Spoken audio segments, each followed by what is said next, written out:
en Venezuela, claro, entre la izquierda, esa izquierda que tomó el poder y la derecha que aún no ha logrado recuperarlo, ¿eh? Porque cuando se habla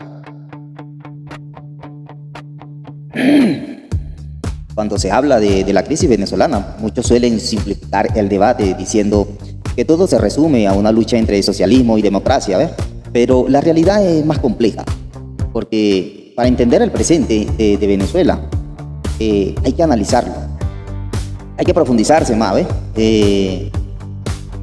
Sobre todo cómo llegó el chavismo al poder y cómo la oposición ha intentado recuperarlo. O sea, eso, hay que hacer ese equilibrio, en primer lugar, tanto como ciudadanos venezolanos que somos y a nivel político y geopolítico, porque desde ese punto de vista cuenta mucho tanto la historia, todos esos acontecimientos, ¿verdad? Y al presente, hoy en día, todo lo que estamos viviendo y la situación de la que se encuentra Venezuela hoy en día.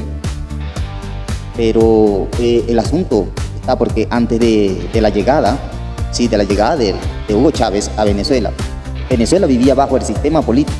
Pero ¿cuál era ese sistema político? Vamos a hablar del pacto de Punto Fijo, ni tanto, pero sí vamos a tocar ese tema. El dominio, principalmente por los partidos ya conocidos, Acción Democrática y COPEI. Durante décadas, estos partidos representaron la democracia venezolana, y así hay que estar claro. Pero con el tiempo el sistema comenzó a deteriorarse por varias razones, queridos hermanos. La corrupción, la crisis económica, desigualdad social, desconfianza del pueblo. Esa desconfianza, y es que recordemos que cuando se implementa y cuando llega el pacto de Punto Fijo, es por la caída de Marcos Pérez Jiménez, si mal recuerdo, y es cuando surge todos estos pactos, todos estos acuerdos firmados en la casa de Punto Fijo. Y entonces, desde allí empezó una nueva historia para Venezuela. Pero con el transcurrir de los años viene la ruptura, la desconfianza del pueblo, con esas toldas políticas hasta el día de hoy. Hablando de la desigualdad social, la desconfianza del pueblo hacia los partidos tradicionales. Este descontento social creó el terreno perfecto para el surgimiento de un liderazgo antisistema. Y eso hay que entenderlo. Hay que analizar, porque estamos viviendo hoy no por culpa del socialismo. Tenemos que recordar el Viernes Negro. ¿Por qué surge el Viernes Negro en Venezuela? El Caracazo. Todos esos acontecimientos que se han venido planteando y se han venido tocando una y otra vez y analizando, pero es que desde allí empieza todo. Desde allí empieza la ruptura. Desde allí empieza la corrupción. Desde allí empieza el desfalco. Desde allí empieza todo.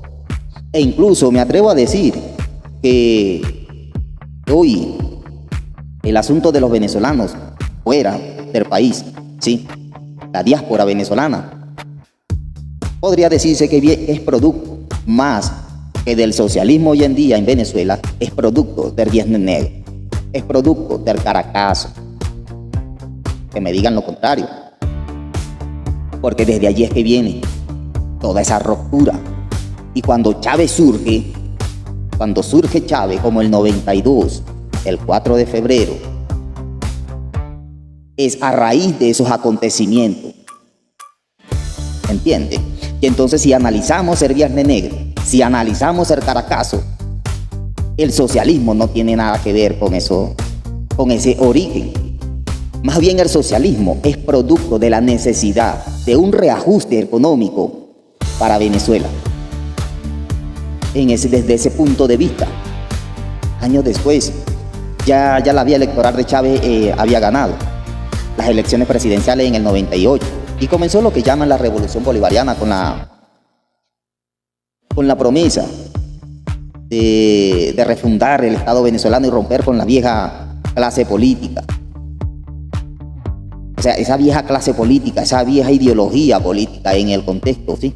Y entonces, ahora, ¿cuál fue ese proyecto de Chávez? ¿Cuál fue su argumento a favor? ¿Sí? El chavismo llegó con una narrativa poderosa al pueblo contra las élites tradicionales. Entre los argumentos, claro, ¿no? que muchos de sus seguidores defendían. Pero la pregunta es, si vemos cómo Chávez llega al poder, en la manera como Chávez introduce el poder, él viene practicando, o sea, se implementan como 3 puntos más o menos, ¿sí? Se implementan, se podría decirse, como 3 puntos a favor en ese asunto. Inclusión social. El discurso de Chávez fue y logró conectar con los sectores populares que durante años se sintieron excluidos del poder político. Y vemos la gran diferencia, esa exclusión hasta la llegada de Hugo Chávez en la presidencia. La nueva constitución, hablemos del 99. Se impulsó una nueva constitución que amplía derechos sociales y cambió la estructura del Estado venezolano. Y podríamos decir programas sociales. Durante los años de los altos precios del petróleo, se financiaron programas de salud, educación y subsidios dirigidos a los sectores más pobres. Eso es muy bueno. O sea, hablando de la independencia política y referente al gobierno de Chávez. Entonces, aquí es donde llego yo al punto. Cuando Chávez surge, se presentó como una alternativa frente a la influencia de Estados Unidos en la política latinoamericana. Cuando surge el Viernes Negro, es producto de esas intervenciones norteamericanas. No como hoy en día, pero sí indirectas. Sí indirectas. Como siempre ha buscado la manera de controlar la región latinoamericana en su discurso. Porque en su discurso presenta paz, soberanía, pero fuera de cámaras, fuera de ese discurso popular, están las verdaderas intenciones y su mecanismo de control, que es buscar ahogar, asfixiar a sus adversarios. ¿Sí? Pero cuando Chávez se presenta a esa alternativa, es buscando una nueva salida y una nueva visión para Venezuela. Y no puedes negar que en el tiempo de Chávez, de Hugo Chávez, claro que sí, hubo bastante progreso. Pero la pregunta del millón es, si el socialismo es tan malo, ¿por qué tanta guerra contra el socialismo? ¿Por qué tanta guerra contra la izquierda? Porque lo primero que dicen es que se aferran al poder. Ok, vamos a verlo desde ese punto de vista. La izquierda se aferra al poder. No, porque es que tiene que darle paso al asunto, pero es que venga. Los intereses de una nación no son juego. Para mí para mi punto de vista, no es juego. Sí, me explico. No es juego en el sentido porque no, que tienes que darle chance, que tienes que darle oportunidad. Lo primordial de una nación es mantener, en primer lugar, las opciones que determinen el desarrollo económico para un país. Porque se habla de que tantos años el socialismo en el poder. Oye, pero no se habla del gobierno de Estados Unidos. Y cambian de presidente, pero no cambian de política. Siguen siendo la misma política. Pero en otras naciones, en otros países, sí tienen que cambiar el presidente junto con su política. O sea, si digamos la oposición, pongamos la oposición en primer lugar, se montó en el poder, creó una estructura ideológica fuerte, económica y estructural, ¿no? Cívico-militar, ok. Oye, pero si el país está marchando bien, no, hay que entregar el poder, porque es ley. Ok, está bien. Pero hay una gran diferencia, porque las grandes potencias, y hablando de Occidente, las potencias occidentales, son imperios que nunca se han revocado. Son imperios que tienen años, mucho antes de que Chávez llegara al poder. Y hoy, aunque con nueva imagen, con nuevo rostro, con nueva presidencia, o sea, con nuevo presidente, sigue siendo el mismo imperio. Sigue siendo la misma ideología política del imperio occidental. Porque lo que veo es que no es el pueblo venezolano, es decir así, aunque eso también veremos, porque Nicolás Maduro sigue siendo todavía presidente de la República Venezolana, pero todo el asunto se habló, ¿no? Que Venezuela libre y todo el asunto. Pero yo lo que veo es que el venezolano sigue quedando de último. Está priorizando ahorita con todas estas acciones que sucedieron el 3 de enero del 2026, buscando satisfacer la economía externa, la economía extranjera en primer lugar. O sea, la prioridad hoy en día es la potencia occidental. El pueblo venezolano tiene que esperar, y eso es lo que yo hablo, esa es la democracia. Claro que no es la democracia, porque son intereses geopolíticos. Y para eso que viven hablando y aplaudiendo a Donald Trump, de Salvador. Donald Trump es el líder, el que salva. ¿Cuál es la verdadera realidad de las intenciones de Estados Unidos? Porque en primer lugar se está satisfaciendo. Desde que Estados Unidos empezó a inyectar el petróleo venezolano, su economía se estableció.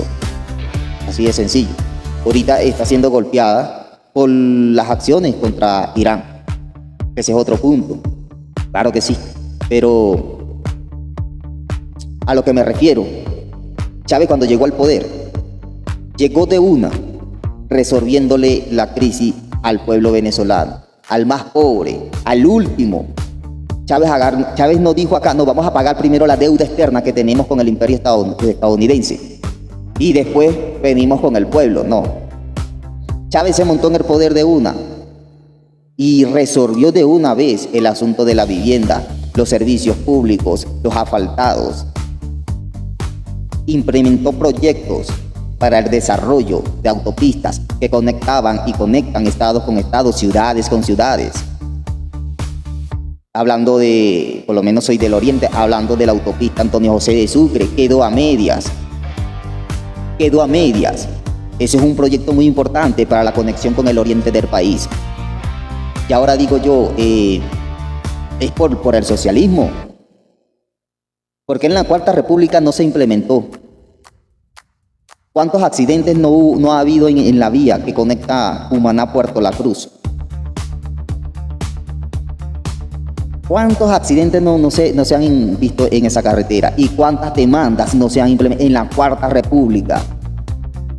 Yo lo recuerdo, yo soy de Oriente, y yo viajaba mucho de Cumaná a Puerto La Cruz, y se veían.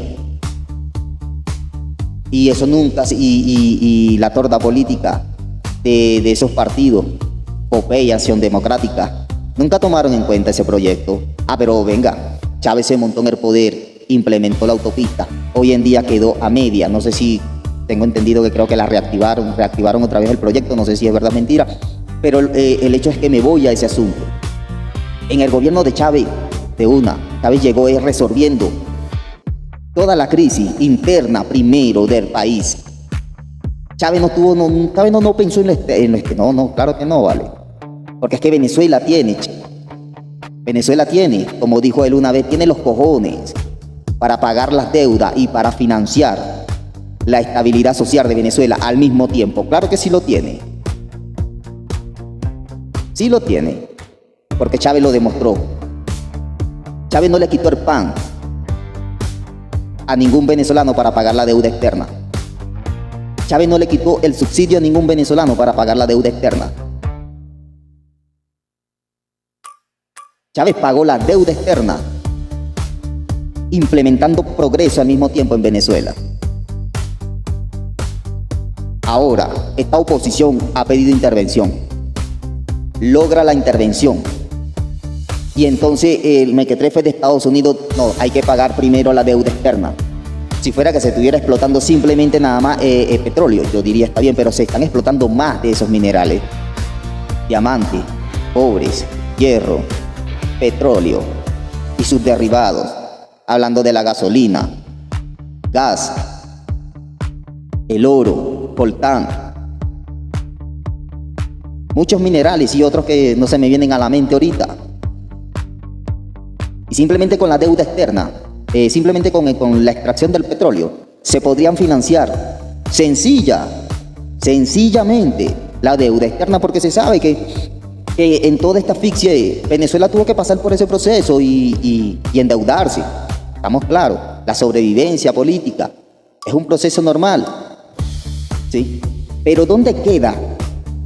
Porque solamente nos enfocamos en el petróleo, pero ¿y el resto de los recursos que se explotan diariamente? ¿A dónde va a parar esa financia? ¿A dónde va a parar ese billete? Por lo menos hablemos del tema de hoy en día de la exportación de gas de Venezuela a Colombia. Ok, por lo menos digamos, se va a exportar gas de Venezuela a Colombia. Esa es una financia que tiene que ir directamente al Estado social, no externo. Lo que se implemente con el petróleo, ok, son unas finanzas que tienen que pasar directamente, ok, por las deudas externas. ¿Se entiende? ¿Me entiende? Pero el asunto es que sí hay, ¿vale? Sí hay. ¿Me entiende? Porque cuando Maduro estaba en el poder, sí había la oportunidad. Claro que sí. Seguía la oportunidad y los planes y el lineamiento que Hugo Chávez dejó en el poder. No se gestó, se troncharon. Toda esa crisis fue la que golpeó la revolución. No que el desfalco, que no, eso es mentira, ¿vale? Porque si a la ley vamos, la Biblia es clara. Porque si la Biblia habla y dice en su palabra que el que ejerce el Evangelio, pues que viva del Evangelio.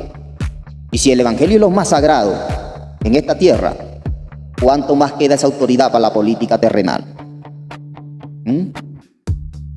Entonces, ¿a qué vamos? ¿Entiendes? Por lo menos hablamos de Chávez. ¿Cómo Chávez llegó al poder? En su forma. Oye, yo recuerdo el golpe también de la intentona, pues del 92, lo recuerdo perfectamente. Yo estaba chamaco. Yo lo recuerdo perfectamente. Las noticias en la tele.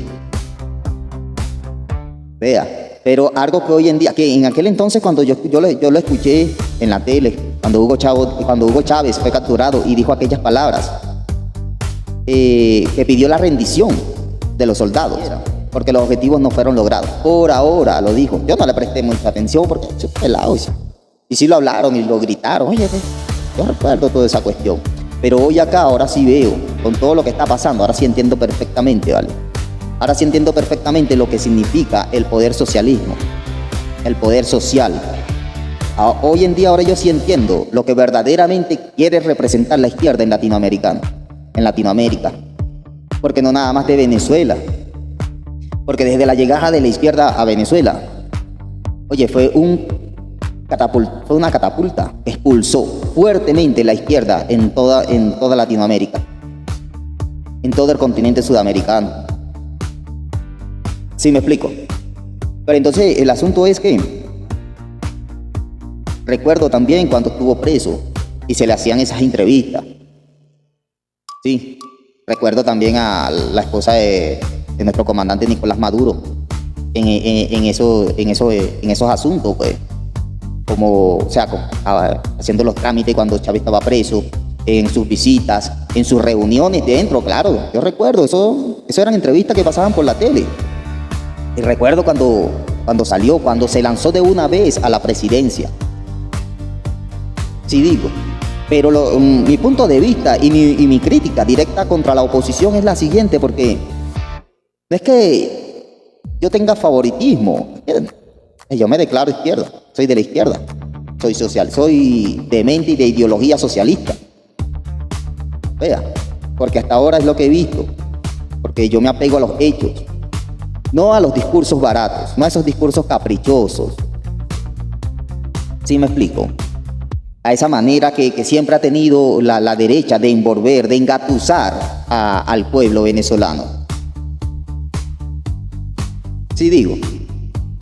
Pero entonces, lo siguiente es que cuando Chávez se monta en el poder, surge algo muy importante que hoy en día choca, que hoy en día le da de cachetada a la oposición venezolana y de frente. Y es que cuando Chávez se monta en el poder, Chávez, yo no recuerdo, y si me equivoco, pues planteen, hablen. ¿Sí me explico? Digan, porque Es que cuando Chávez llega al poder, yo nunca vi, no recuerdo, yo no vi a Chávez pidiéndole ayuda a fuerzas externas. Yo nunca vi a Chávez pidiendo invasión para derrocar al gobierno oficial o a la oposición. Yo no vi a Chávez buscando la manera de socavar la economía venezolana, de golpear la crisis venezolana, de golpear el bolsillo venezolano. Chávez llegó de una al poder, se montó en la presidencia y le habló directamente al pueblo, al corazón del pueblo venezolano. Lo externo, las relaciones externas del país, los conflictos externos del país, Chávez lo disputaba con el pueblo. Pero en la realidad, en la práctica, Chávez mantenía lejos al pueblo de los problemas externos del país. Y eso merece reconocimiento. ¿Entiende? Yo nunca vi a Chávez entregando al país para llegar al poder. Chávez más bien rescató, le arrebató al país a las garras del imperio y se lo entregó al pueblo, y que me digan que no es así. Entonces, la gran diferencia que es la crítica que yo doy en esta hora, y es la oposición. ¿Qué ha hecho la oposición? Y es a lo que yo me voy. En la manera como está luchando el poder. Porque para mí, desde un punto de vista, lo más importante es el pueblo venezolano. Para mí, desde un punto de vista, es la prioridad del pueblo venezolano. Y yo no veo esas intenciones en la oposición. Porque la oposición lo que tiene es un orgullo de poder. Un orgullo político, y así de sencillo. Una arrogancia política muy diferente al socialismo cuando llegó al poder. Esas ganas de convivir, de compenetrar con el poder, de restaurar la esencia venezolana, la identidad venezolana. Ustedes escuchan a María Corina Machado, y María Corina Machado lo primero que dice que yo, porque Maduro me tenía miedo, y con razón, porque es que yo hice, y porque yo dije, y porque yo implementé el egocentrismo. El egocentrismo para mí es el espejo que refleja la debilidad interna del ser humano. Así de sencillo. La oposición no se ha basado en una estructura sólida, en una ideología sólida, contundente, para demostrar por sus propios hechos como venezolanos que el socialismo está equivocado, que el socialismo es un régimen, es una tolda política corrupta. ¿Qué ha hecho hasta ahora? A diferencia de Hugo Chávez, peleó el poder, pero no por ambición, sino por amor al pueblo, y esa es una gran diferencia. Esa es una gran diferencia. Yo lo que veo en la oposición, una pelea a muerte y a muerte por el poder venezolano. He visto en las redes a María Corina Machado hablando ahora con la presidenta interina Delcy Rodríguez, en su vocifereo en las redes. Ahorita que se volvió otra vez a voltear la tortilla un poco, ¿no? Que se habla de que, oye, pero que no hay situación, no hay solución. De bola que no hay solución, porque primero están los intereses de Estados Unidos y de último estamos nosotros, así de sencillo. Y al que piense todo lo contrario es un lacayo. La oposición se la ha basado entregando al poder, entregando a Venezuela. No tienen una ideología política de sí. O sea, están representando la política de la oposición venezolana, pero como con una cordura inmadura, pero con falta de entendimiento. ¿Sí me explico? Porque cuando tienes que ejercer el dominio, la opresión, la obligación, es porque no tienes capacidad para liderar. Así de sencillo. Porque a diferencia de Chávez, la oposición ha tenido que entregar el país. Eso es ser vendepatria. Así de sencillo, ¿vale? Y todo venezolano que apoye la oposición es un vendepatria, también un traidor a la patria. Toda esa sangre que se ha derramado desde el poder de Chávez hasta hoy en la actualidad venezolana cae sobre todos esos seguidores de la oposición. Y que me digan que es mentira. Porque las guarimbas, todas esas rebeliones el cacerolazo, el puente Llaguno. Es porque Chávez le dio la gana. ¿De a dónde surgen todas esas acciones violentas, sangrientas, de la oposición, hambrientas al poder? ¿Cuántas víctimas no hubo en esas marchas? Y yo recuerdo que Chávez, cuando solicitaba, llamaba marchas, la oposición se levantaba marchas también. Y el mismo Chávez pedía un lineamiento y daba órdenes estrictas por dónde tenía que pasar la marcha de la derecha, la oposición, y por dónde tenía que pasar la marcha del socialismo. Yo recuerdo todo eso. Pero ¿saben quién violaba las normas? La oposición. Capriles, Leopoldo, María Corina, con fogueo, ¿no? Pero cuando hacían chocar las marchas, ellos se desaparecían. Y que me digan que es mentira. Que me digan que es mentira. Hacían chocar las marchas para hacer esa explosión de caos social y hacer ver que el pueblo venezolano estaba prendido. Bueno, y va a venir la oposición a estas alturas a hablar de dignidad. Para eso tienen que borrarle la memoria entera a un pueblo venezolano. Entonces, ¿cuántas veces no pidieron intervención? Así es la oposición. Así mismo, caprichosa, sangrienta, codiciosa, ambiciosa. Me van a decir que es mentira. Hablemos de Chile. La oposición se monta en la presidencia chilena hoy en día. Y es algo más tremendo porque es que, o sea, esa mujer no tiene dignidad, ¿vale? Porque se le entrega el Premio Nobel de la Paz. Entonces ya va y sale corriendo. Hay que tener cordura. ¿Ustedes se creen que una persona así puede liderizar un país para un futuro? No vale. Una persona así se monta en el liderazgo de un país y lo termina de embaratar, lo termina de hundir. Porque no tiene dignidad. Su dignidad es la ambición, su estatuto social. Porque así fue creada y así creció. Porque si vemos esa apariencia física de esa mujer, esa es la influencia de donde ella viene, de donde ella proviene. ¿Se acuerdan de la familia de hierro, la dama de hierro? ¿Por qué se le dice? Esa es la ideología que ella tiene. Poder, adquisición, dominio. Esa mujer no sabe conectar con el pueblo, ¿vale? Claro que no. Entonces llega a Chile. Pero es que para mí lo que hay es que bueno, yo me puse a estudiar el asunto y como que hay una cierta burla. Como que hay una cierta burla a favor del socialismo en contra de ella, porque es que la llaman. Y oye, y es que da un discurso. Y en ese mismo discurso también lo dice y lo vuelve a repetir. Hemos implementado nuevas estrategias, o sea, ha implementado. Le está exigiendo presionar más. O sea, que están presionando más. ¿Sí me explico? Entonces, en su discurso, y eso habla, y bueno, fue invitada y recibió la llave y todo lo demás, y todos los bacanos. ¿Entiendes?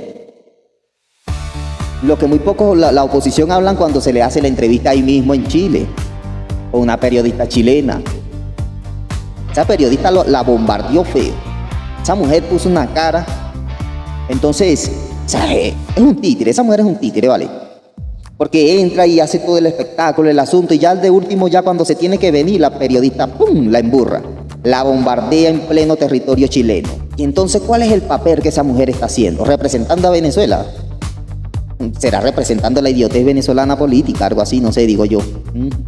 Entonces, está en Venezuela, está en Chile, y ese es otro punto de vista, porque viene y se reúne, y salen los venezolanos que están en Chile, y pancartas y el asunto y la cuestión. Pero, wow. Entonces viene ella y dice que le dice a los venezolanos en su propia cara que tienen que retornar a Venezuela de manera voluntaria. Oye, qué irónico, ¿no? Y casualmente, la tolda política opositora que está en la presidencia chilena, que la invitó a ella para entregarle las llaves de la ciudad, no están implementando, no, ya implementaron, ya se implementó Y solamente lo que se está es, o sea, prácticamente los venezolanos están en una próloga. O sea, es un chance que están ellos viviendo ahorita para los venezolanos que están en Chile indocumentados. ¿Por qué María Corina Machado le dijo a los venezolanos que regresaran a Venezuela de manera voluntaria? Porque detrás del asunto ya se implementó ya la restricción migratoria en Chile. ¿Y qué quiso decir María Corina Machado con todo esto? Que el venezolano, bueno, no nada más venezolano, pero como somos venezolanos y el tema es de Venezuela, pues hay que hablar de los venezolanos emigrantes. En Chile hay más, ¿entiendes? Hay extranjeros de muchas nacionalidades, no solamente venezolanos, de eso hay que estar claro. Pero se lo dijo a los venezolanos. ¿Me entiendes? O sea, ellos están allí como unos payasos, haciéndole el prólogo, pancartas. Es que la mentalidad de verdad que esas personas son los que hacen hundir a un país. Porque son ciegos, de verdad son ciegos. En su propia cara le está diciendo que se tienen que ir por las buenas, porque así prácticamente ella se lo dijo, fue así. Se tienen que ir por las buenas porque si no se van a tener que ir por las malas. O sea, en pocas palabras, salgan por la puerta grande porque si no lo van a humillar por la puerta trasera. Lo van a sacar por la puerta trasera. Porque aquí manda ahora la derecha. Así de sencillo. Y entonces, ¿qué papel está jugando esa gente? Yo no veo a esa mujer porque ella es como dibujar el mapa de Venezuela y ella alrededor de Venezuela corriendo, haciendo berrinche, algarabía, rompiendo, tirando, pataqueándose, llamándole la atención a todo el mundo externo. ¿Qué tú tienes que digo? Llama al pueblo venezolano, gánate el pueblo venezolano. Que fue a Chile, que reconocimiento en Chile, la llave de la ciudad, que dicen con aquello, que la llave de la ciudad, que como que ando entendiendo, me están entregando poder político en Chile. ¿Quién dijo? Eso es simplemente un reconocimiento de amistad, de esa tolda como opositora, como derechas. O sea, es como un presidente de la izquierda le mande un presente a otro presidente de la izquierda, así de sencillo. La llave de la ciudad es un presente, es un reconocimiento, es como entregarle un ramo de flores por darle la bienvenida, así de sencillo. Pero entonces ahora yo digo, a ella le entregan la llave de la ciudad. Ahora, ¿a quién se lo va a regalar? Bueno, me imagino que a Donald Trump, porque se anda detrás de Donald Trump. Ya mañana sale otra vez corriendo. Debería de salir ahorita y entregarle por el ataque que le hizo a Irán. Y Donald Trump, sí, ¿a qué le traigo? No la quiero.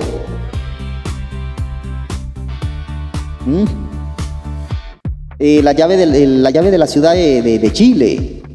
Se lo estoy entregando en reconocimiento por el acto heroico que hizo contra Irán, contra el régimen de Irán. Porque es que ese otro punto también de vista.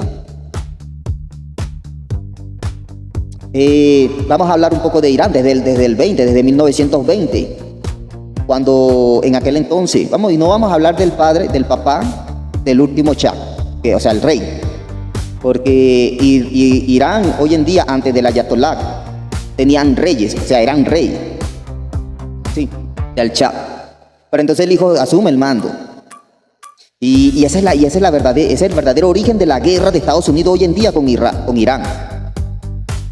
Proviene del 79, cuando el Ayatollah se formó, se organizó y se creó y le dio el golpe de estado al último Shah de Irak. Entonces ellos hoy pintan en las redes, ustedes ven en las redes que pintan que no, que Irán en los años aquellos, que no sé qué más, que era una potencia. Claro, yo pasé por esa historia y he analizado todos esos puntos. Claro que sí, pero es que se le olvida algo muy importante. Y lo voy a recargar. Porque hay muchos que hablan, que dicen, no, pero es que Estados Unidos donde entra y no sé qué más, que si es verdad que se lleva, qué tal, pero pone a ganar. No, mentira. No pone a ganar. Se rapa es todo. ¿Me entienden? Entonces, cuando se relaciona, cuando el último Shah se relaciona con los Estados Unidos, empezó a implementarse, pues claro, Irán fue potencia. Se nacionalizó el petróleo, porque el petróleo antes de la nacionalización en Irán pertenecía a Inglaterra, Francia, bueno, sí, los países occidentales, ¿me entienden? Entonces cuando se relaciona con Estados Unidos, surge el cambio, es cuando la mujer iraní obtiene la libertad, la supuesta libertad. El nivel estudiantil de la juventud fue próspera. Irán implementó ensamblado automovilístico, fabricación de cero, o sea, era una potencia, claro que sí. Infraestructuras, desarrollo económico, codiciable, ¿me entiende? Pero surge un detalle, cuando la Segunda Guerra, los soviéticos, que Irán sufre un ataque. ¿Y quién estaba al mando de Irak? Ese rey, el último Shah, que fue expulsado por el Ayatollah, ¿me entiende? Aliado de Estados Unidos, empezaron a bombardear. Entonces cuando empiezan a bombardear la capital de Irán, cuando empiezan a bombardearla, la fuerza militar de Irak se entregó, se rindieron, se quitaron el uniforme, lo tiraron al suelo, se espantaron. La historia cuenta que los militares del Shah de esa época estaban aterrorizados por lo que estaban viendo, porque era algo con lo cual no podían lidiar. No es hoy en día el Irán hoy que vemos, patriota, sangriento por su patria. No. El Shah de aquella época, el Irak de aquella época era muy distinto al Irak que se ve hoy. ¿Entiendes? Se entregaron, soltaron las almas, se quitaron, despreciaron su nacionalidad, así de sencillo. Porque un militar que se quite el uniforme en su propia tierra y lo tira al suelo, está echando por tierra su nacionalidad. Está pisando la bandera, su propia tierra, Irán, y era aliado de Estados Unidos. Pero ¿saben qué fue lo que pasó? Que el Shah se centró en el lujo, en los palacios, porque es que el Shah tuvo su cultura en Francia. Y la mayoría de la cultura que se implementó en Irak pues venía de Francia por la ideología que traía el Shah cuando en su juventud en Francia. Por lo menos el palacio de donde reinaba, de donde gobernaba, pues toda su estructura fue diseñada copiada de la cultura de Francia. ¿Me entienden? Entonces, pero se le olvidó lo más importante. ¿Me entiende? Y otro punto más de vista también, la libertad de la mujer. Todo el mundo habla, ¿no?, de que la mujer iraní es oprimida, tiene represalia y el asunto, pero no se habla que la mayoría de las mujeres iraní, cuando en esa época no salían de su casa, ¿saben por qué? Porque no querían quitarse el velo. Eso nos lo cuentan. Más de una mujer fue sacrificada, fue encarcelada. Eso no lo cuentan, porque no quiso desprenderse del velo, porque no quiso adoptar la cultura occidental, vestirse con minifarda y esos pantaloncitos y el stock. ¿Me entienden? Y entonces, ¿de qué libertad se está hablando? Porque lo que sucedió en esa época, en los tiempos del último Shah, no fue una liberación, fue una imposición occidental. Y eso nadie lo habla. Y entonces el descontento surge porque la mayoría de los iraníes se sintieron invadidos, sintieron que pisoteaban su cultura, su ideología y otro asunto más. El Shah empezó a darle prioridad a toda la religión y su propia religión. El ayatolá hoy en día que se ve, esa religión que tienen los iraníes en los tiempos del Shah, esa es la verdadera religión de ellos, su verdadera fe, su verdadera ideología. Y ahí es donde surgen ellos. Antes de llamarse hoy en día Irak, el último Shah le dio prioridad a todas las religiones que entraron, llámese cristiana, católicos, y para usted de contar. Pero su verdadera religión la oprimía, la mantenía en la sombra. Eso no lo cuentan. Y entonces la mayoría del pueblo, ¿cómo se estaba sintiendo? Eso no lo hablan. Y tampoco hablan que después de la libertad de la mujer, vino el libertinaje y la perdición de la juventud femenina en Irak. La juventud femenina se estaba perdiendo en Irak por la invasión de la cultura occidental. Las fiestas nocturnas, el alcohol, cigarro, tabaco, como dice la historia, invadió la ideología de la juventud. Eso no lo hablan. ¿Me entiende? Y entonces, y quieren mostrar una ideología de los tiempos de Shah como que, oye, pero cuando el ayatolá llega al poder, todo cambia. Desde que el ayatolá está en el poder, ¿cuántas veces Irán no lo ha atacado? ¿Cuántas veces Estados Unidos no ha bombardeado a Irak? Y ahí está, resistiendo.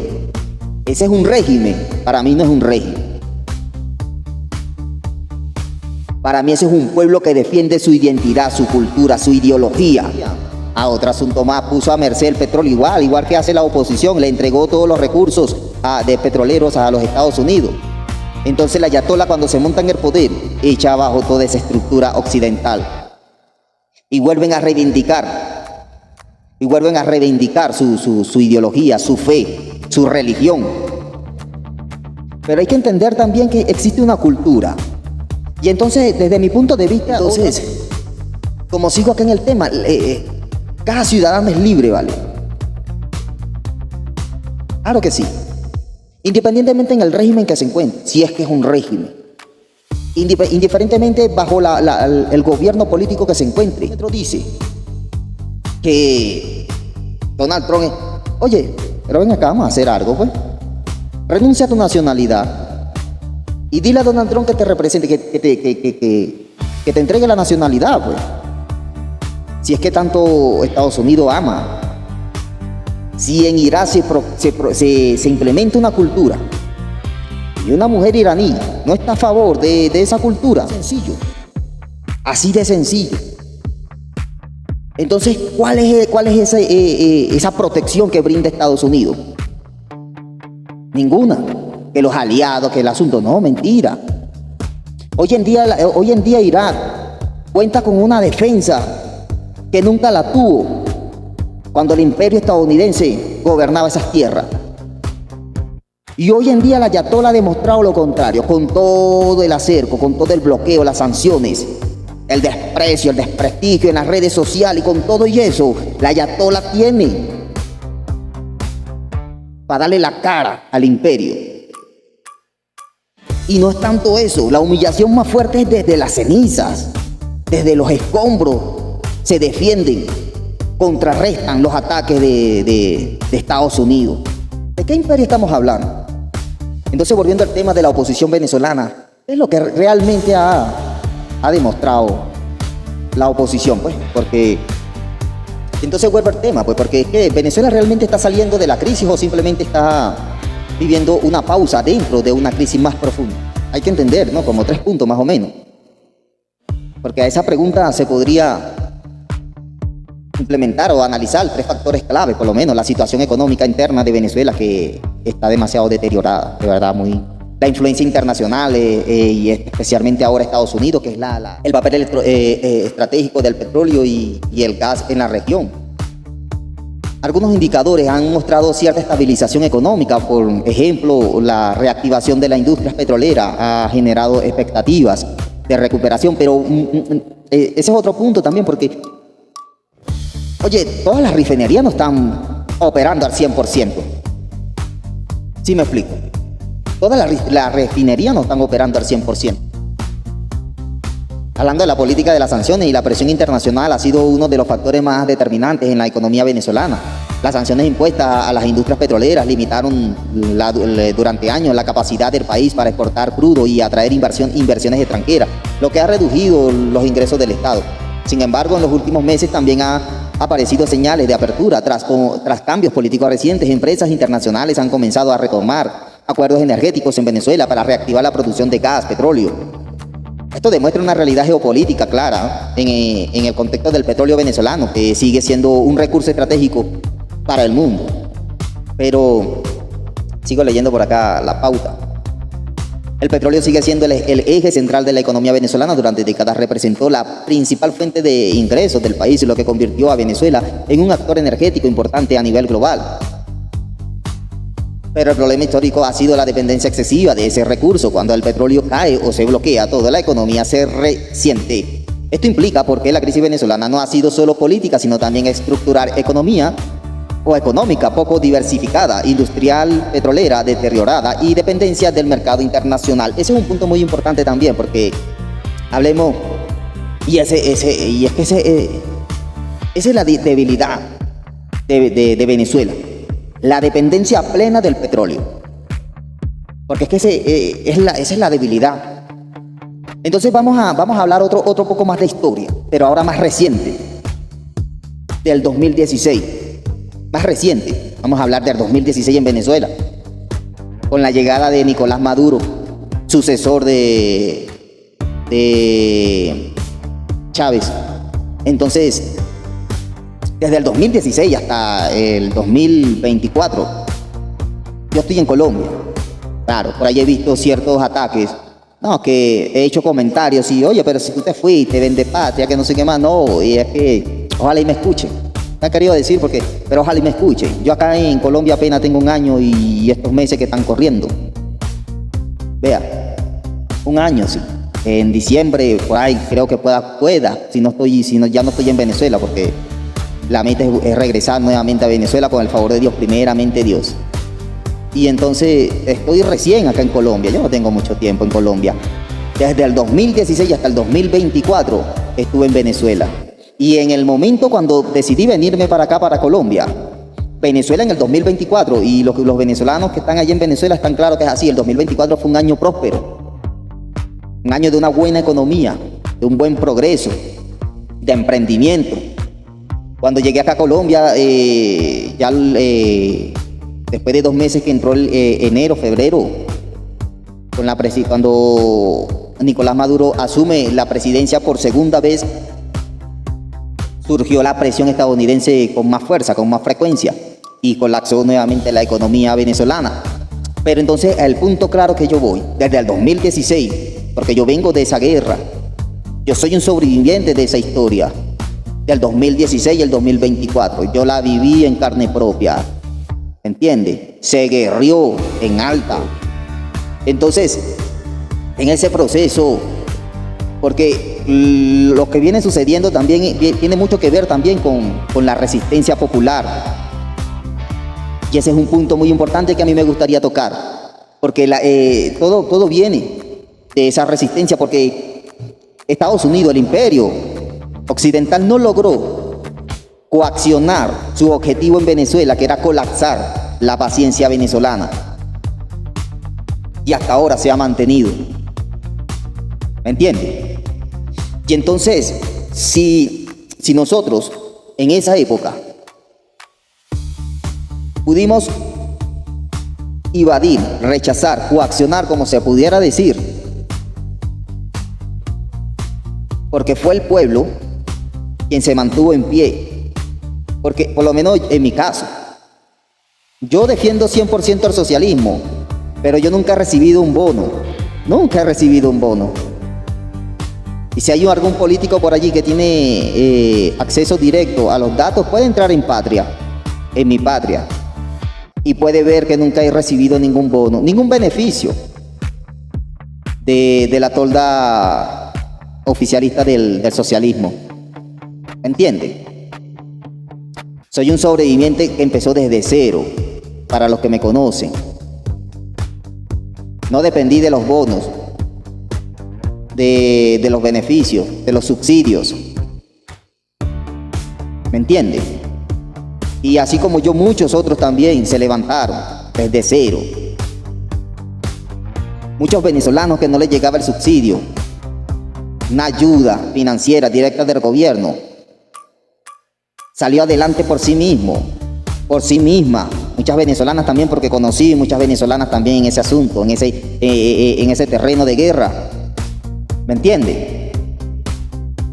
Entonces, sigo con el asunto. Si el pueblo venezolano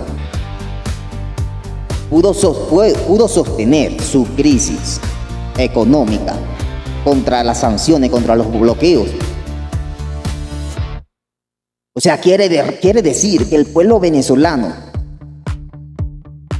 logró, sin darnos cuenta, el pueblo venezolano logró contrarrestar un ataque de un imperio como los Estados Unidos. Desde un punto de vista analítico, geopolítico, el pueblo venezolano logró contrarrestar por sus propios medios un ataque directo de un imperio como los Estados Unidos. Y entonces esa dependencia petrolera es para debatirla hoy en día. Porque si alineamos todos los acontecimientos, los hechos desde el 2016 hasta el día de hoy, y lo llevamos a la problemática de la dependencia petrolera, podremos conseguir la salida económica a Venezuela. Porque Rusia está sancionada, bloqueada, pero sigue siendo potencia. ¿Saben por qué sigue siendo potencia? Por su estructura económica interna. Porque la economía de Rusia no depende de lo externo, depende de lo interior, de su manufactura interna. Venezuela no la tiene. La economía de Venezuela depende de potencias externas. Pero entonces, si llevamos la problemática y analizamos la solución y la llevamos a la práctica, el emprendimiento es una salida. Así de sencillo. El emprendimiento, la economía socioproductiva, socioeconómica, o sea, emprendedores, microempresarios,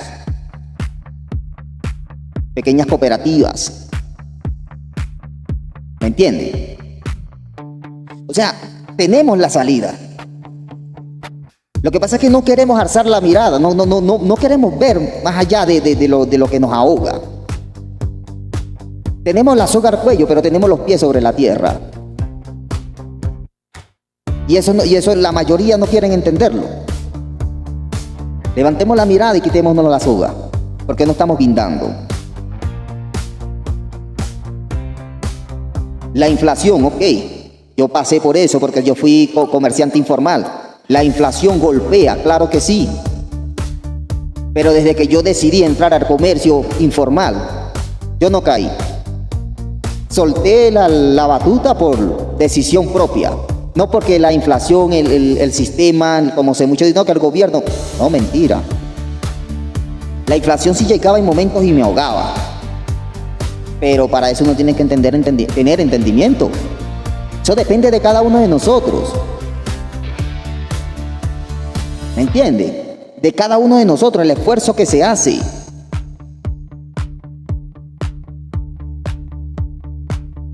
Entonces, el punto de vista es, si Venezuela se enfocara más en una producción interna,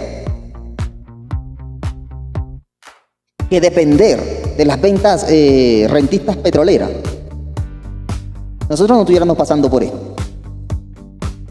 Y otro punto de vista más también, si el pueblo venezolano logró contrarrestar ese ataque, hoy en día podemos hacer más ahora que Estados Unidos está dentro de Venezuela. Porque recordemos que la torda política que dirige el gobierno venezolano son seres humanos también. Son padres, madres, tienen hijos, familias. Y ellos están ahí para representarlos a nosotros. Pero si nosotros no damos ese paso, le voy a hablar, es claro, así de sencillo, ellos tampoco van a dar ese paso. Porque la situación ya no está en la derecha o en la izquierda.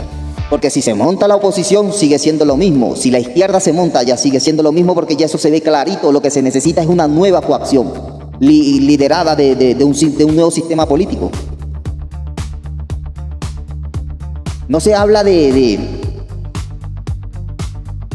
no se habla de una tolda política, sino de un mecanismo pleno que lo tenga el pueblo.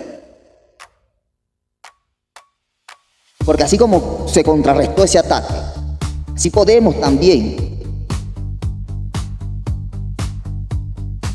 dar la cara por nuestros bolsillos, por nuestra economía. Porque es que el derecho lo tenemos nosotros. El derecho lo tenemos nosotros.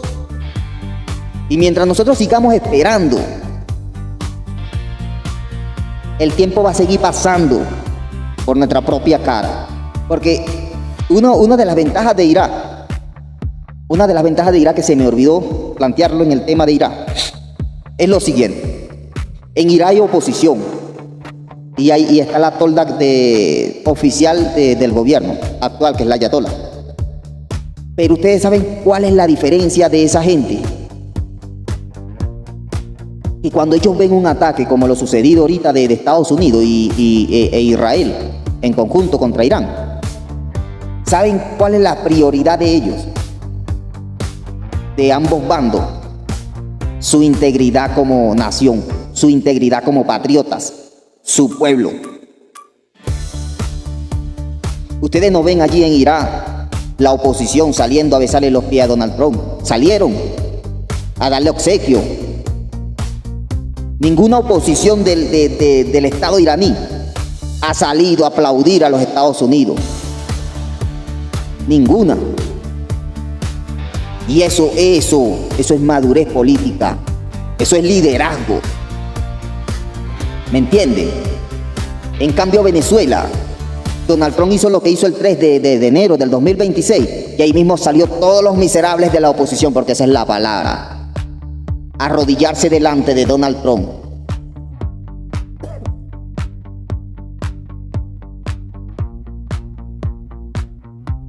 ¿Sí ven la diferencia?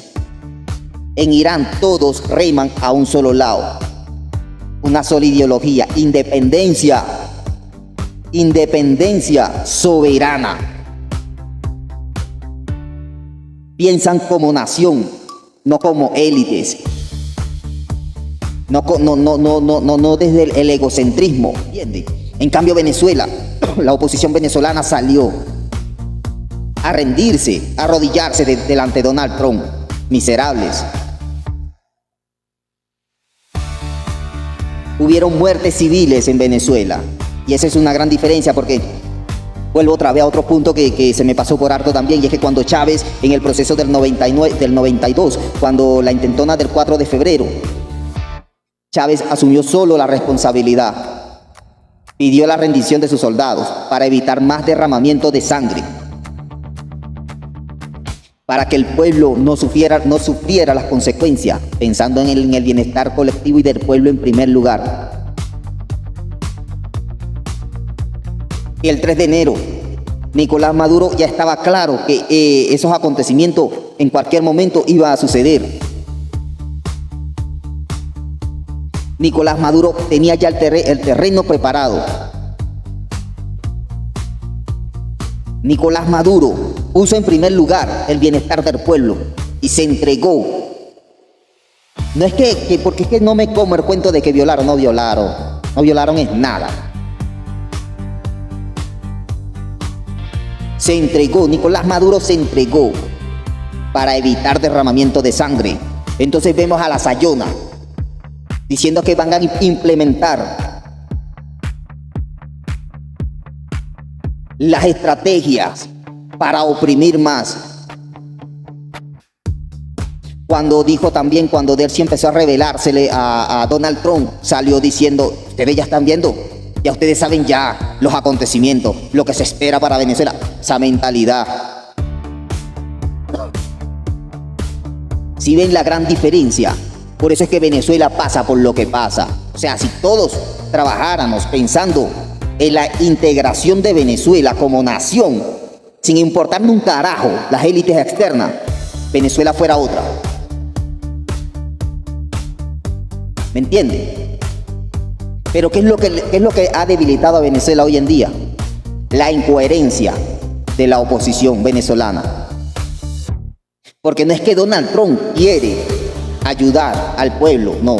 El asunto está cuando esta oposición o cualquier oposición de cualquier país del mundo va a los pies de Estados Unidos y le dice, oye, me revocas a este presidente. Como hicieron en aquella época con aquel dictador Marcos Pérez Jiménez. Sí, creo que fue Marcos Pérez Jiménez. Cuando surge Adeco y Copey, y cuando surgen todos esos, sí. Cuando surge el pacto de punto fijo. Porque se dicen que la oposición fue que derrocó a ese presidente.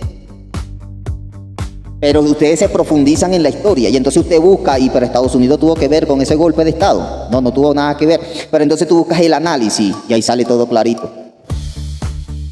La historia te dice Estados Unidos no tuvo nada que ver, pero el análisis de la misma historia inconscientemente te está diciendo que sí tuvo que ver y directamente.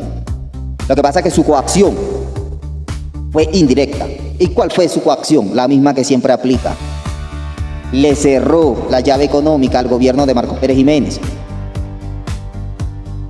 ¿Me entiende? Entonces, el equilibrio petrolero empezó a decaerse. Surgieron el descontento, el seguro social para los pensionados se vio afectado, golpeado, el salario, todas esas cosas. Pero todo eso surgió como producto de la indiferencia de Estados Unidos a favor de la oposición.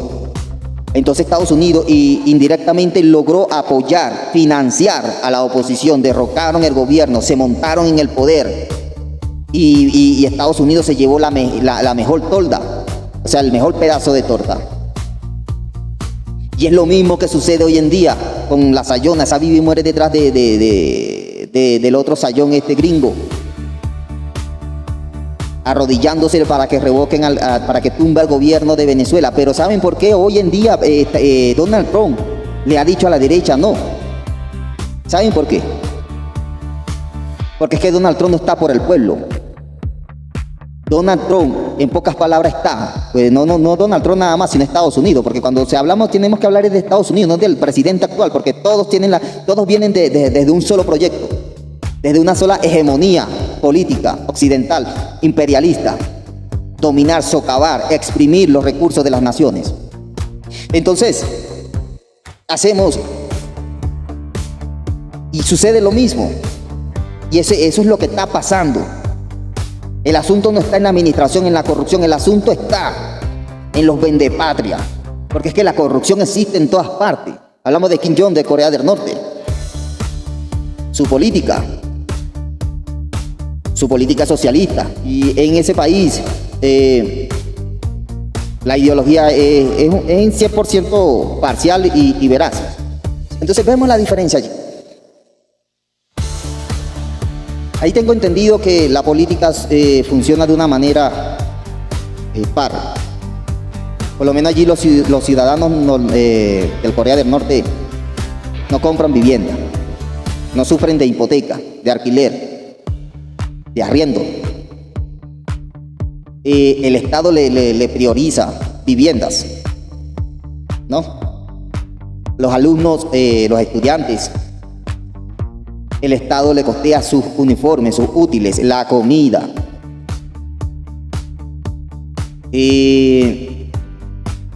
La salud, no pagan salud. ¿Entiende? Pero surge un fenómeno.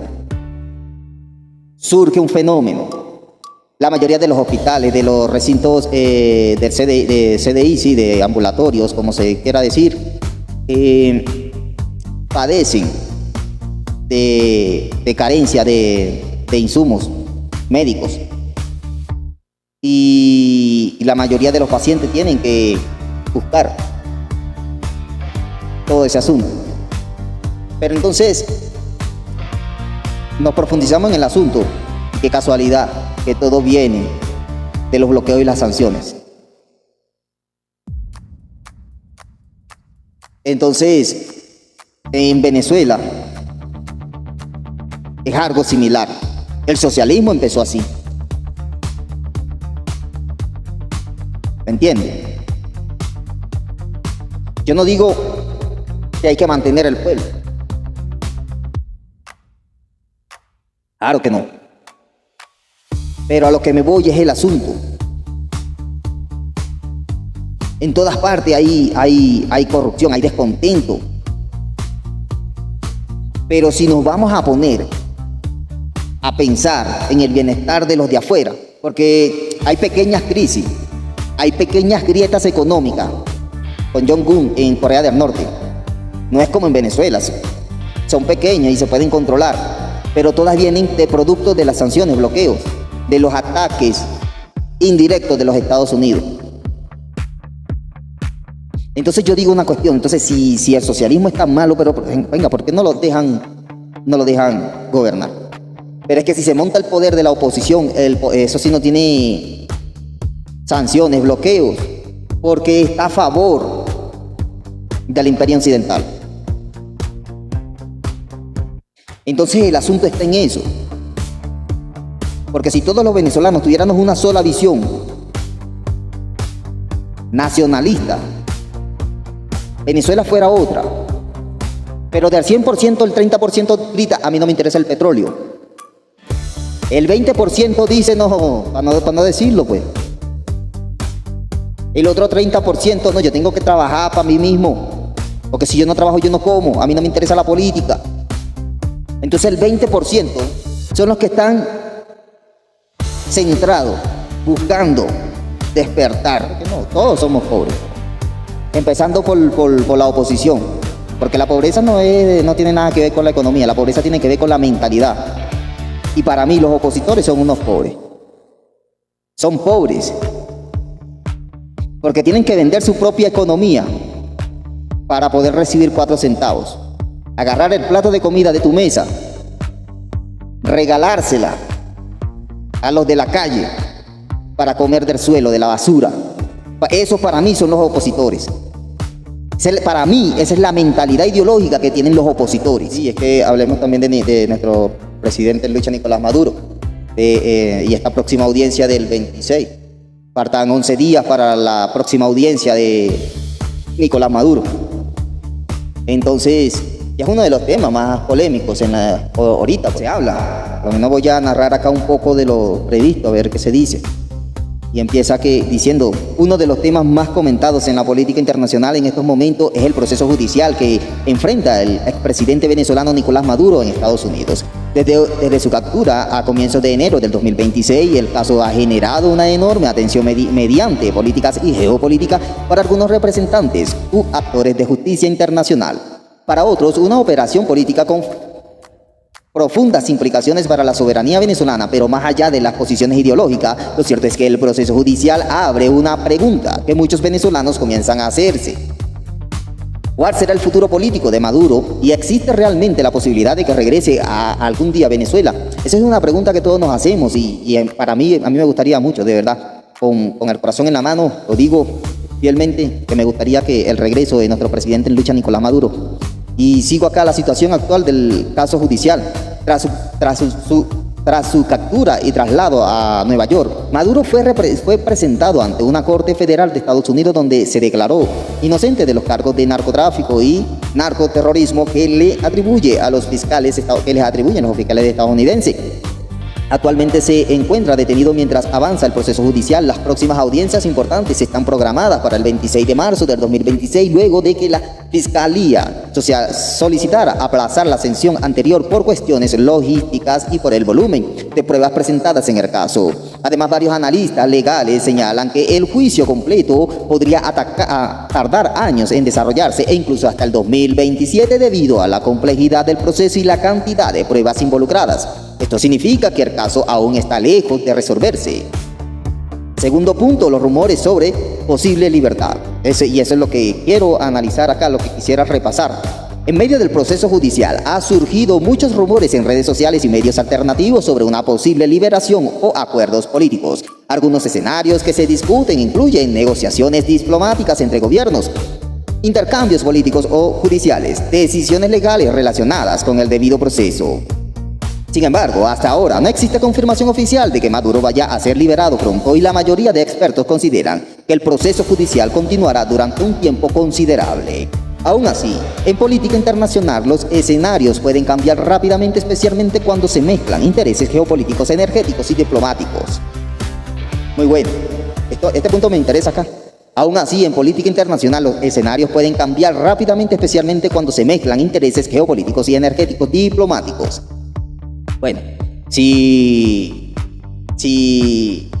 de geopolíticos y de energía hablamos, energéticas, pues de recursos energéticos hablamos, pues creo que nuestro presidente en lucha puede tener la ventaja acá. Argumentos a favor de quienes creen en su posible regreso político. Entre los sectores que apoyan a Maduro o al movimiento chavista existe la idea de que su historia política aún no ha terminado. Quienes sostienen esta visión argumentan varias cosas. Su figura sigue teniendo peso político. Durante más de una década, Maduro fue una figura central del chavismo y del poder político en Venezuela. Incluso fuera del país, su nombre sigue siendo uno de los símbolos más fuertes del movimiento político iniciado por Hugo Chávez. La narrativa de persecución política, muchos de sus seguidores interpretan su captura y proceso judicial como parte de una confrontación geopolítica entre Venezuela y los Estados Unidos. Desde esa perspectiva, Maduro será visto como una figura que enfrenta presiones externas por razones políticas. El presente de otros líderes políticos en la historia mundial muestra que algunos líderes que enfrentaron procesos judiciales o exilios terminaron regresando a la política años después. Por esa razón, algunos simpatizantes creen que el futuro político de Maduro podría tener aún capítulos por escribirse. Cuarto punto, argumentos en contra de esa visión. Por otro lado, muchos analistas consideran que el escenario para un regreso político de Maduro sería extremadamente difícil. La gravedad de los cargos que enfrentan en Estados Unidos incluyen acusaciones de narcotráfico, conspiración y delitos relacionados con armas. Estos procesos judiciales suelen ser largos y complejos. Punto 2. El cambio de escenario político venezolano tras su captura. El liderazgo político dentro de Venezuela comenzó a reorganizarse con nuevas figuras asumiendo responsabilidades dentro del Estado. Esto puede modificar profundamente el panorama político interno. Punto 3. El desgaste del modelo político después de años de su crisis económica, migración masiva y conflictos políticos. Una parte importante de la sociedad venezolana busca nuevos cambios para el futuro del país. Tema quinto. El quinto tema, por decirlo, una mirada más amplia al momento histórico. Más allá de la figura individual de Nicolás Maduro, el caso refleja un momento histórico complejo para Venezuela. El país enfrenta desafíos enormes: reconstrucción económica, gloria a Dios, reinstitucionalización política, retorno de millones de migrantes, redefinición de su papel en el mundo. Y en ese contexto es el proceso judicial contra Maduro. Se convierte en una pieza dentro de un tablero político mucho más amplio. Entonces la reflexión final que da el post acá es la siguiente: la historia política rara vez se mueve en línea recta. Los líderes aparecen, caen, se transforman y a veces incluso regresan. El futuro de Nicolás Maduro dependerá de muchos factores: el resultado del progreso judicial, la evaluación política de Venezuela y los cambios en la geopolítica internacional. Para algunos será recordado como un líder que enfrentó presiones externas, para otros como el protagonista de una etapa muy controversial de la historia venezolana. Pero lo que está claro es que el capítulo político de Venezuela aún no está cerrado. Y como muchas veces ocurre en la historia, los desenlaces suelen ser más impredecibles de lo que muchos se imaginan. Entonces, bueno, Se dice, para el análisis acá del 26 del mes presente, de verdad que estoy ansioso de que llegue ese día. Estoy ansioso de que llegue ese día. Porque no es justo. No es justo. Ninguna ley internacional e incluso ni la ley de la ONU permite la captura de un presidente en ejercicio pleno. Pero bueno, como se trata de Venezuela y como los vendepatrias siempre están por el medio, pues Venezuela siempre tiene que marcar las diferencias en todos estos acontecimientos de corrupción. Pero, en primer lugar, yo, desde mi punto de vista, desde la captura de Nicolás Maduro, cuando la primera audiencia, si Donald Trump fue por Nicolás Maduro, es porque tenía que haber tenido pruebas en sus manos ya de una. Pero el asunto viene, para mi punto de vista jurídico, judicial, penal, que no entiendo mucho de ahí sí en verdad que muy poco entiendo, muy poco me relaciono, pero desde mi pequeña humildad de entendimiento puedo entender algo. Es que en la primera audiencia que tuvo Nicolás Maduro en la Corte de los Estados Unidos, entonces resulta que la primera audiencia, resulta que fueron acusaciones verbales.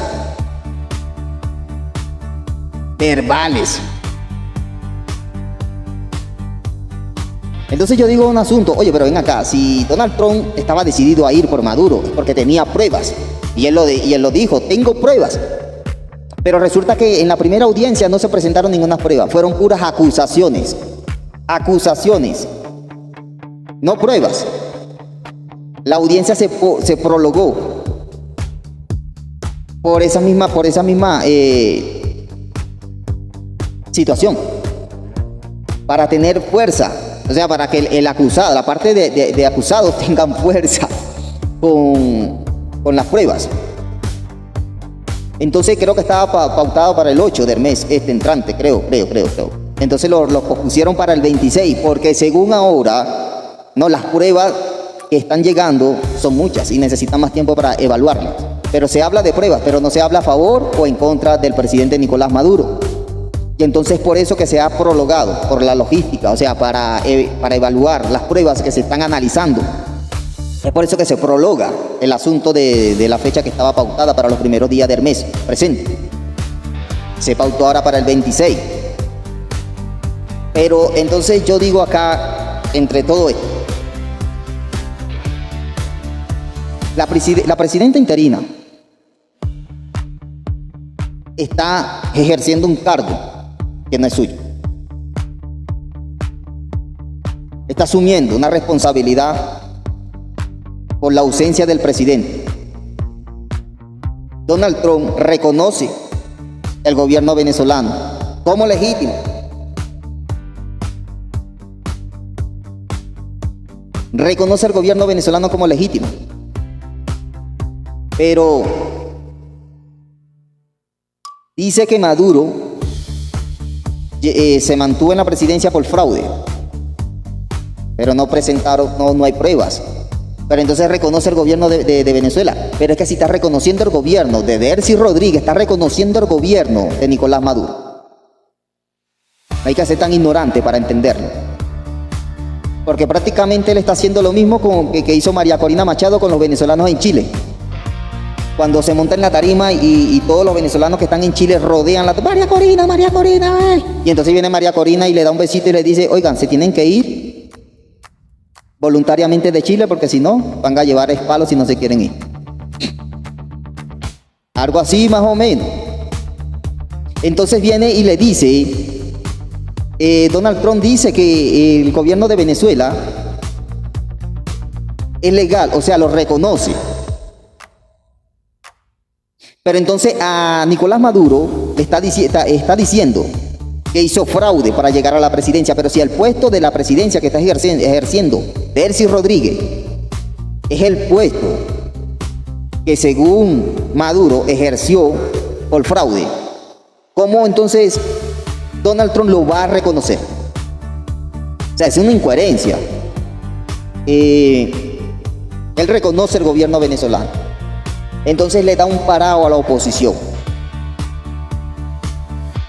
Dice que la oposición no, porque la oposición perdió el liderazgo del pueblo. Pero ahora, primera vez en la historia, porque primera vez en la historia, para mí primera vez en la historia, que yo veo un imperio occidental sentándose a dialogar con la izquierda aquí en Latinoamérica. Eso es histórico. Porque llaman al socialismo de Venezuela corrupto, inefacto. Pero indiferentemente el socialismo de Venezuela logró sentar a los Estados Unidos a dialogar. Obligó a Estados Unidos a caminar por la vía de la paz, del diálogo, de los acuerdos. Aunque muchos lo quieran negar, pero eso es histórico. ¿Entiende? Entonces, ¿por qué le voltea la tortilla a la oposición? Porque es que el socialismo, que Estados Unidos, vuelvo a decir ese tema, Estados Unidos no está por el pueblo venezolano, no está ni por la derecha ni por la izquierda. Estados Unidos está por sus intereses. Entonces a Estados Unidos le interesa Venezuela. Porque es que Venezuela es un punto energético, estratégico, geopolítico. Y es que entonces el punto energético de Venezuela es que es un punto clave. Porque es que a Estados Unidos le interesa. Entonces, ¿por qué le da la espalda a la oposición? ¿Por qué se sientan a negociar ahora con la izquierda? Porque es que Venezuela es un punto estratégico, como digo, y entonces a él lo que le interesa es llegar al pueblo venezolano. Porque es que a la final está claro que por las malas, de una, eso está claro, ¿vale? No se actuó por órdenes presidenciales. Porque así, eso sí es la realidad, porque eso ya salió a la luz. No se defendió el ataque, el arresto de Nicolás Maduro por orden del mismo presidente Nicolás Maduro. Yo sé que hay que estarlo claro. Y entonces Estados Unidos está claro también, en la ideología venezolana también. Y entonces Estados Unidos, para poder entrar a Venezuela, primero tiene que necesitar la entrada hacia el pueblo. Y entonces la oposición no le puede brindar esa entrada, porque la oposición está rechazada 100% por la población venezolana. Y entonces el control de la población venezolana lo tiene la izquierda. Y entonces a Estados Unidos no le queda de otra que agachar la cabeza y reconocer el liderazgo socialista de Venezuela y sentarse a dialogar con la izquierda venezolana.